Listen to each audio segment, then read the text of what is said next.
have the stomach for the premiership, literally, for at times of stress he was plagued with agonising pains in his gut.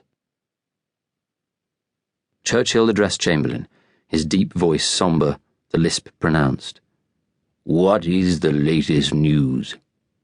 "More German forces massed at the Belgian border.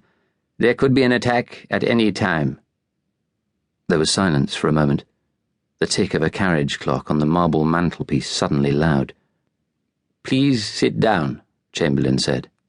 Churchill took a chair. Chamberlain continued, in tones of quiet sadness. "We have discussed yesterday's Commons vote at considerable length. We feel there are grave difficulties in my remaining as Prime Minister. I have made up my mind that I must go. Support for me within the party is hemorrhaging.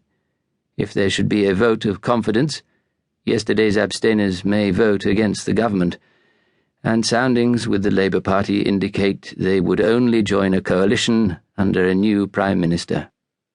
It is impossible for me to continue with this level of personal antipathy." Chamberlain looked again at Margesson, almost as though seeking succour, but the Chief Whip only nodded sadly and said, "If we are to have a coalition now, which we must, national unity is essential." Looking at Chamberlain, Churchill could find it in himself to pity him. He had lost everything. For 2 years he had tried to meet Hitler's demands, believing the Führer had made his last claim for territory at Munich, only for him to invade Czechoslovakia a few months later, and then Poland. After Poland fell, there had been 7 months of military inaction, of phony war. Last month, Chamberlain had told the Commons that Hitler had missed the bus for a spring campaign, only for him suddenly to invade and occupy Norway, throwing back British forces. France would be next. Chamberlain looked between Churchill and Halifax. Then he spoke again, his voice still expressionless. "It is between the two of you. I would be willing, if desired, to serve under either." Churchill nodded and leaned back in his chair. He looked at Halifax, who met his gaze with a cold, probing stare. Churchill knew Halifax held nearly all the cards, that most of the Conservative Party wanted him as the next Prime Minister. He had been Viceroy of India, a senior minister for years, a cool, steady, Olympian aristocrat, both trusted and respected. And most Tories had never forgiven Churchill his liberal past, nor his opposition to his own party over Germany. They viewed him as an adventurer, unreliable, lacking in judgment.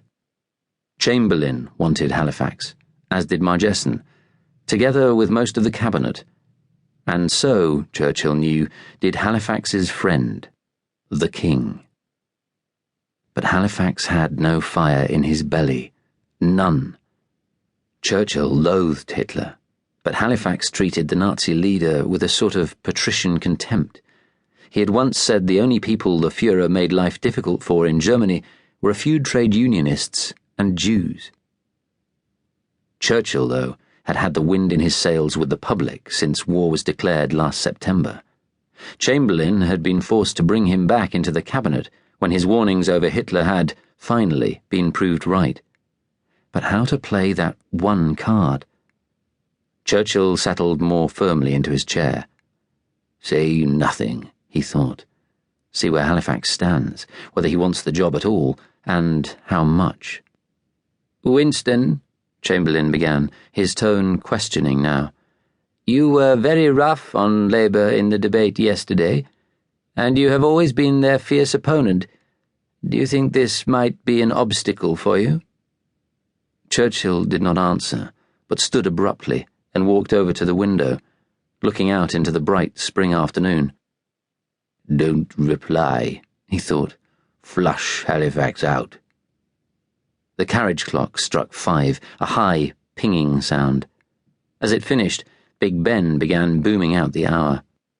As the last note died away, Halifax finally spoke. "I think," he said, "that I would be better placed to deal with the Labour men." Churchill turned and faced him, his expression suddenly fierce. "The trials to be faced, Edward, will be very terrible." Halifax looked tired, desperately unhappy, but there was determination.